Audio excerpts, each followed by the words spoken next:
Welcome to episode 183 of the Women in the Military podcast. I've always wanted to do a mother-daughter episode for Mother's Day, and it just hasn't worked out. And so when Lita contacted me telling me that her and her daughter did a joint memoir, Lita and Jean, memoir of two generations of military women, I thought it was the perfect time to do an episode focused on a mother and daughter who both served in the military and how their two stories interconnected and how Jean was inspired by her mom Lita's service and how Lita was inspired by her daughter who served, and then how their paths intersected once Jean was injured and needed her mom to advocate for her and support her. And so I think that this is a great way to celebrate Mother's Day and to talk about how important it is to not only serve in the military, but to share the story of your military service with your family, with other people, and I guess share your story on the podcast, because the stories of women inspire the next generation of women, and I think Lita and Jean show that through their story of how Lita inspired Jean to serve in the military and how her mom advocated for her. Happy Mother's Day, and I hope you enjoy this special episode with Lita and Jean. Welcome to the show, Lita and Jean. I'm really excited to have you here and to just talk about your guys' experience in the military and to celebrate Mother's Day since you both, mother and daughter, served in the military. Very nice. We're really enjoying being on your show for this. Yeah, and appreciate it. Thank you. Thank you. So let's start, and either one of you can go first, but why did you decide to join the military? And then we'll pass it on to the next person. All right, Mom, take it away. I started first. I joined the military 20 years before Jean, so I'll start first. At the time, I was looking for a way to earn a decent living as a mother of two young girls at the time.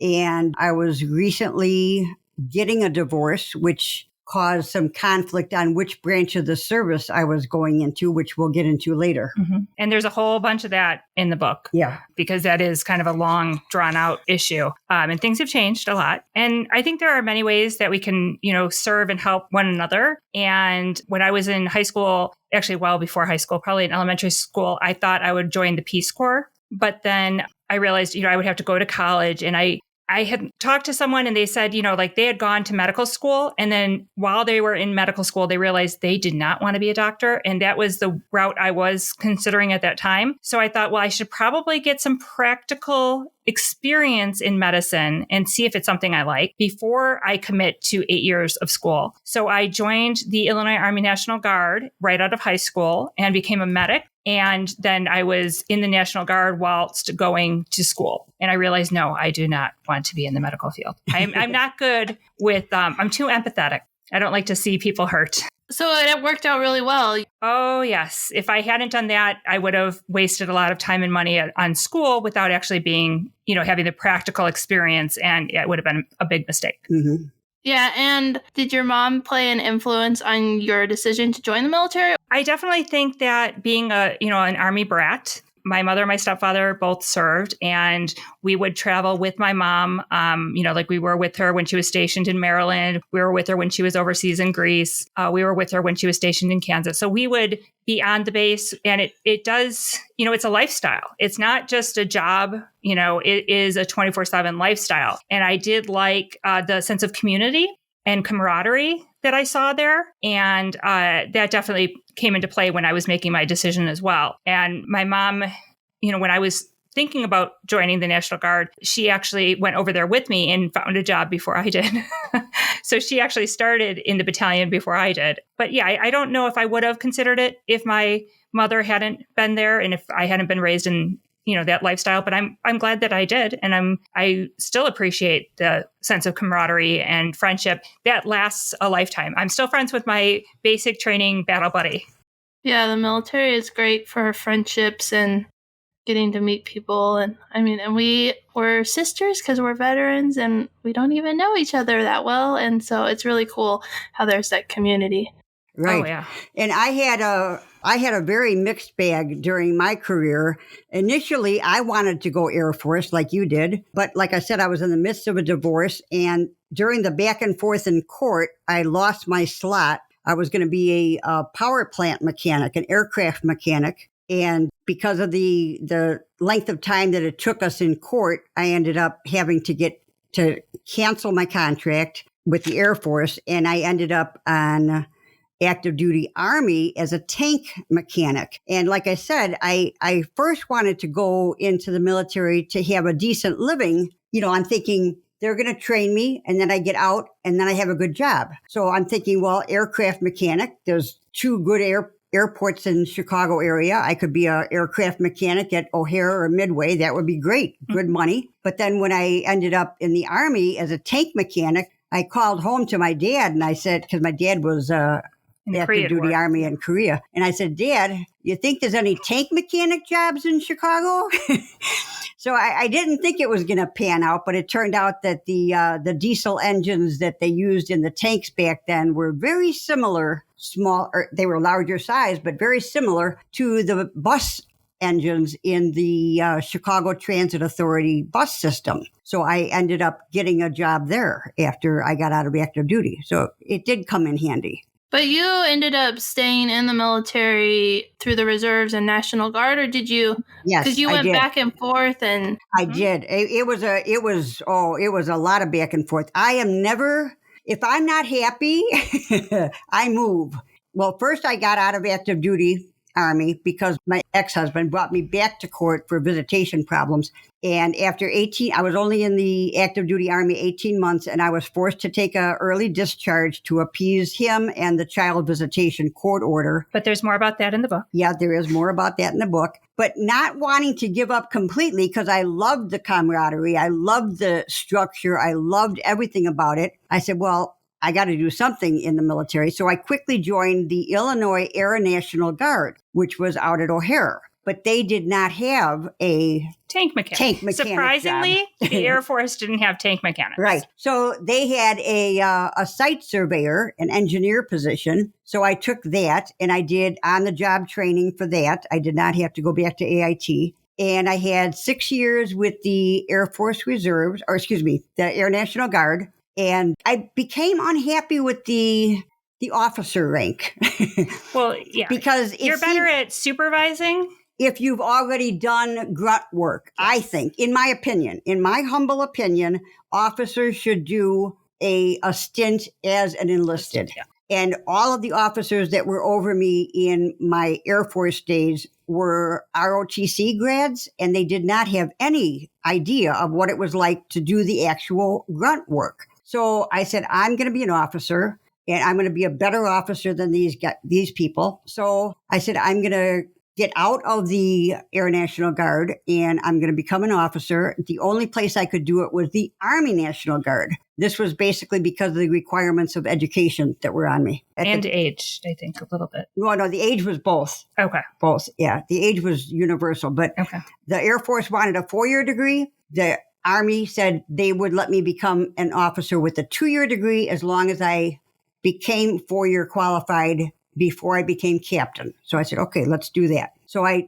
jumped from the Air National Guard to the Army National Guard for OCS. I went to OCS for, I don't know, what's their program, 18 months? Yeah, I think it's 18 months. Became an officer, went to Officer Basic, and I stayed in the Army National Guard for a number of years, but boy, that is an old boys club that I did not fit in. Yeah, things are always changing and evolving, but it was a difficult time. And I know they've made a lot of changes because of that, because those at the very top can influence how others are treated, and their actions definitely, cause ripples down the line. So they have made a number of changes, but yeah, at the time it was it was difficult to be a woman of rank. Right. So I switched then to the Army Reserves, and I found that the Army Reserves had a much closer structure to the active duty Army days that I missed so terribly. And then at that time, it was a time of war, and you ended up going active duty. Right. I was mobilized. And I joined, like I said, the Illinois Army National Guard out of high school. I served for 7 years enlisted. And then I went to OCS, and I was going to school while I was enlisted, and I earned my commission, and I switched from medical because I realized that wasn't something I wanted to do, but I still wanted to help people. So I went chemical corps, NBCR, because I thought if I can, help protect troops, keep them out of areas that might be an issue, or if they have to go in those areas, make sure that we're monitoring them and getting them in and out as quickly as possible. And once they're out, make sure that they are decontaminated as quickly as possible as well. Yeah, you were talking about working as an enlisted troop, and I think one of the best things that my commander did when I was a second lieutenant who had just done ROTC is that we spent a week with each shop to learn about what they did. And so we got to, I learned how to use a front end loader. I learned how to build a CMU wall. I learned how to get my hands dirty and work with the troops, and they were the experts and they taught us how to do stuff. And I think that really helped me as an officer of the civil engineering unit, because I wasn't just leading people. I actually got to see what each section, and the civil engineering squadron has 6 or 8 different places that we had to go and work. So it was a lot of time out in the field and getting to do that. I didn't realize that we had so much in common. I was in a rapid runway repair squadron. Mm-hmm. Yeah, I recognized some of the terminology when I was reading. Right. I'm sure it made all the difference to your troops, because when they actually see you out there doing the work, it makes a huge difference. So yeah, you were a golden second lieutenant in all regards, because that makes all the difference. Yeah, and it was really fun. I was like, this is so much fun. Yeah. Yeah, it was really fun. So what year was it when you both entered? I think we skipped over that in the beginning. Sure. I started in 1977. And that was the first year that women were in, before that there was the Women's Army Corps. So she joined when women were actually in the regular Army. Integrated training. Yes. So they weren't separated out. And then I joined in 1993. And how many years total did each of you serve? I had 23. And about 20. But a lot of mine was... Injured. I was injured and just waiting for something to happen. So they constantly had me taking classes or just doing, things that I wasn't an effective person for a good portion of that. But my first 7 years were, they were solid. Mm-hmm. You rescued several people? I did. I rescued several people. Realized that was not my thing. Yeah. I don't mind rescuing people. I just don't like causing them pain.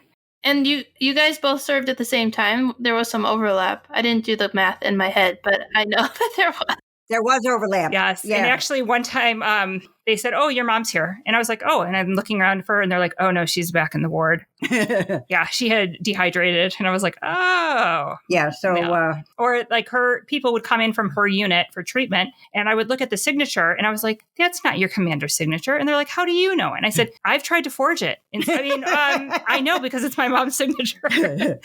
Yeah. So we did have some overlap and we did serve in the same battalion, but there was no overlap in command structure. She wasn't my commander in my rating system. But whenever I overheated in the at AIT, or annual training, annual training, I'd have to end up in her unit because I'd have to get IVs. Not the way you want your mom to visit. Right. And then also she showed up at my basic training and I got called into the commander's office and I'm thinking, oh my gosh, what did I do? And she's kicking back, relaxing with the commander. And it's like, oh, Mom, so embarrassing, but sweet too.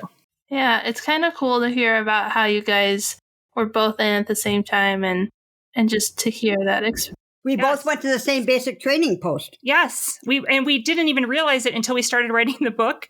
And then I was like, well, I would like to go to Fort Jackson because that's where I went to. And she's like, I know that's where you went to basic. And she goes, that's where I went to basic too. So when we went back there, it was just interesting to realize we had both been there for basic training, but just there was that time difference. And I love to look at her old photos and see pictures of the uniforms that they were wearing back then and just how things have changed and evolved. At that time, you were able to have natural hair. And like I said, women were just then in the regular Army, just so they hadn't made any adjustments. And now women are going back to being able, or the regulations are changing so women can wear natural hair once again. And it's just, it is fascinating. And also just to hear her stories and then compare them to my stories, it's kind of fun. We've both been, they've requested that we type, and we're both like, yeah, we don't type. Yeah, we don't type. My mom can fix a tank and I can make sure, someone doesn't code, but yeah, we don't type. Yeah. You were talking about how the military has changed a lot over the years and how the WAC had just disbanded and you were in the actual army, or not, yeah, the actual army and not the Women's Army Corps. And when I was reading, it was talking about because you weren't divorced, they were able to do a loophole. Yes, correct. You're not allowed to join if you're divorced. At that time. Right, at the time. I don't know about now, but at that time, you could not join if you were divorced.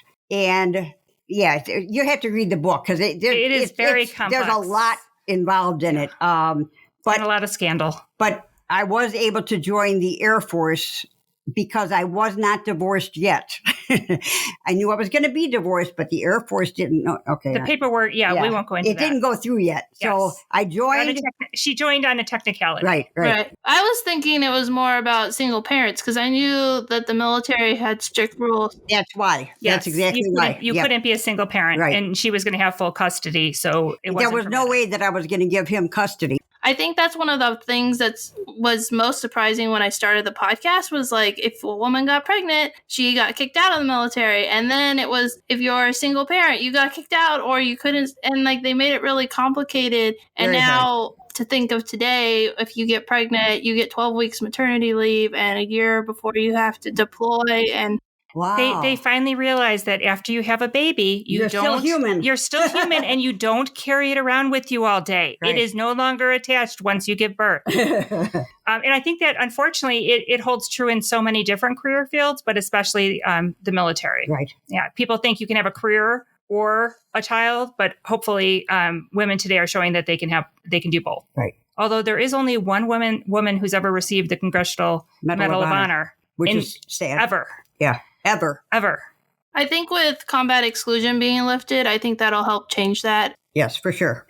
Because I feel like a lot of the stuff that women did in Iraq and Afghanistan was kind of like, we don't want to talk about that because you're not supposed to be in combat. And now that's gone. Because when I deployed in 2010, I was attached to an infantry unit that I couldn't serve in. And I didn't really think that much about it at the time. But like thinking about how I was in a unit that I couldn't actually be in and like how the technicalities around that. And I've heard stories from women who didn't get, like I got a combat action badge and some women weren't able to get a combat action badge, even though they met the requirement of being in combat, but they weren't supposed to be in combat. And so I think that has a lot to do with why the awards aren't there because they didn't want to write about it. They didn't want to talk about it. And it's really unfortunate. Yeah. And actually, in terms of deployment, I volunteered several times to deploy, but it was an issue where I would have been attached to an infantry unit and it wasn't permitted. And so that was problematic at that time. Right. You even had trouble when you were and I was accidentally attached to a field artillery unit. And I definitely go into that in the book, but you would think that they had never seen a woman before. So it was a stark wake up for them to have a female medic. Yes. Yeah. Well, and that was how it started with medics being attached to units because they needed medics and it was predominantly women. And so even in Vietnam, like the nurses were out there on the front. They weren't on the front lines, but they were like out there with the soldiers taking care of them. And that's when we started moving around and having convoys and needing medics in the trucks. That's kind of how the door opened, and then it slowly changed over time. Yes. It has been a very slow progress. But it's getting there. It's, and we're grateful to every woman like yourself who has served and made that shift. Right. And made it happen. Yeah, I think we all made an impact to the change, and we didn't really realize what was happening as we're just living our lives, doing what we're doing. Yep, doing our jobs. So are there any specific memories from your time in the military that you want to share about? I would say you're going to have to go to the book, but yeah, the one time I had to hide a naked man in my wall locker, it was pretty memorable. No, but also just, it's such an experience and such an immersive experience that it does change you and how you perceive the world and how you act and interact with other people. And I think I gained a vast amount of knowledge from my time in the military, and I wouldn't trade that for anything. But we do have, the whole book is filled with interesting anecdotes, stories, shocking stories. Quite a few stories. Yes. And one incident with zombies. Yeah, my military stories in the book start with finding a toddler wandering on the base where we used to take our vehicles after repairing them on a test run. And I'm out on a test run and I see this toddler wandering on the road. I'm like, oh my God. Well, now as an E3, you don't have much. You don't have a lot of rank. You don't have any. You're not any power. There's no power. But I didn't care. I didn't ask anybody. I took the toddler. I took the toddler in my vehicle. I drove to the commander's headquarters, marched into the general's headquarters with the toddler and said, "Sir," I insisted on seeing the general. "Sir, you've got to do something about your daycare on post. I've got children in this daycare, and I just found this toddler wandering on post." She also spent a lot of time cutting grass with scissors. Yeah, when you do things like that, you get things done. And your name becomes very, very memorable, which does not help your children when they join the military. Afterwards, right. I mean, in some regards, it was fantastic. In other regards, they're like, oh, yeah, I remember your mother. I definitely... And you're going to pay. Was outspoken. Yes. And, yeah. That hasn't changed. Not much has changed. That's interesting that as a child, you remember they're like, oh, I know who your mom is. Yeah. Oh, yeah. Mm-hmm. Yep. For many reasons. I paved the way for her. Oh, yeah. Yes. And I mean, I remember being on a military base was really fascinating. We learned to do things that I would have never learned otherwise. Like we made pottery. My mom made the bookcases for our house on base. We did learn a lot of things, that even just to wear like proper footwear when you cut the grass, and eye protection and hearing protection, because it was required. So if you were out there cutting the grass, as a child or as a teenager, and you were on base, you had to wear, safety equipment. And I think that I took all that to heart as well. And then my nephews were able to go and visit my mother. And it was wonderful to see everything through their eyes. And now one of my nephews is seriously considering joining the military as well. But just seeing their heads pop up when revelry goes off and they're like, what was that?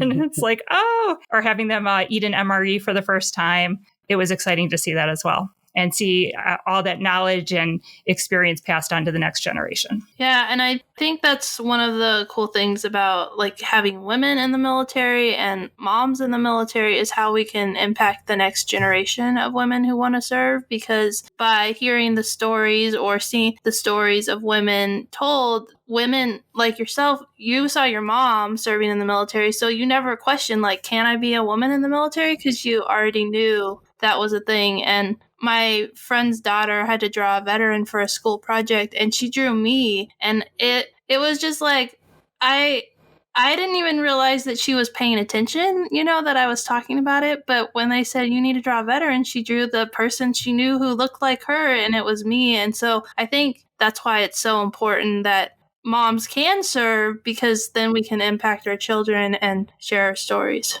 I love it. And you definitely have a different perspective on things, I think, as a mother. You do see things differently. And I will say she does treat everyone like they're her grandkids, but she definitely took care of her troops. And, I think she took a special interest in the fact that she was a commander and overseeing troops. And she looked at it differently because she was a woman, and in the best way possible. Made sure that she was not only encouraging people to do their job, but nurturing them in that job and making sure that they could do, they were... Retention in the Illinois National Guard was always number one on our to-do list. We had to keep our troops. We had to make sure that we didn't have any AWOLs. And it's difficult when, let's say, a troop lives in Chicago and doesn't have transportation to get to their base to go to drill every weekend. Well, I would make sure that if they didn't have transportation, their sergeant would go out and pick them up.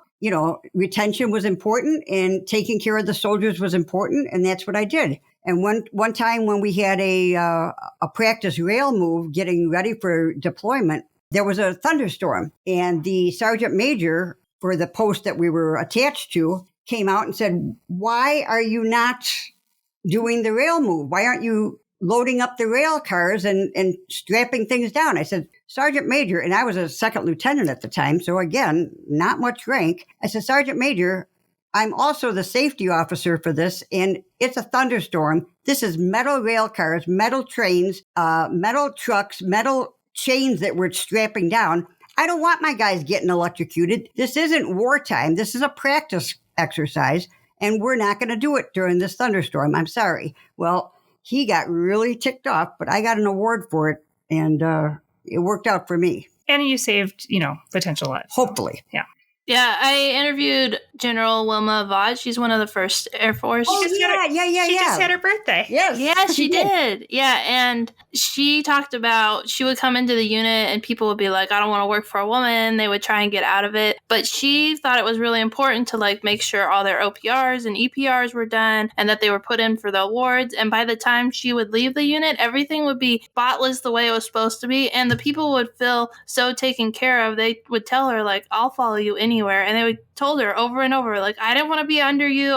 Didn't want to work for a woman, but I follow you anywhere." And so I think women just have a different way of looking at it and a different perspective. And it's a good thing to have both men and women working together and to have both sides. Absolutely. And I think everyone wants to be proud of the job that they're doing.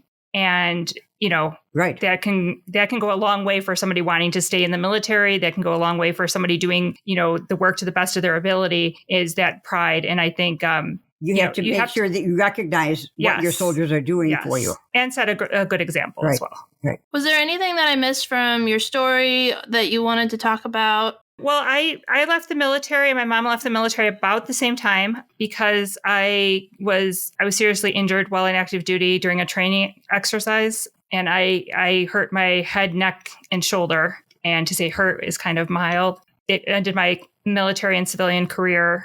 And my mom retired shortly thereafter to take care of me because I wasn't able to walk, talk, swallow, breathe on my own. Things are better, but I still have a ways to go. But that was probably the biggest challenge I faced, was just trying to feel like I still was a productive person, given that I could no longer do my job. And at that time, you could not remain in the military if you were disabled. Things are different now. And I'm very thankful that things have changed and that people have the opportunity to continue working because, once you're in the military, it is a lifestyle, and transitioning out to the civilian world for anyone can be a challenge, but especially if you no longer have a purpose and are in a lot of pain and finding it difficult just to get through the day. Mm-hmm. And I'm very grateful that my mom was kind enough to care for me and make sure that I received the treatments that I needed. She did turn down brain surgery at the first. We were sent to write PAT from my first brain surgery, and she thought of asking, how many times have you done this procedure? And the neurosurgeon said, "Well, I've seen it done before." And I was very, very grateful she had asked that question because I hadn't thought to ask it. And I was grateful that she was there to politely say, "No, thank you. We will be finding someone who does this on a regular basis, has actually performed the procedure themselves. And I'm sure there's someone, no offense, but more qualified." And she's been able to find great healthcare providers for me. And that's been wonderful. And then also, I think writing this book and going through everything we've gone through, we also became friends. In addition to mother-daughter, being a mother and a daughter, we're also friends. And we got to take lots of mother-daughter trips together. And we've gone through a lot in the last 17 years. We've been through a lot.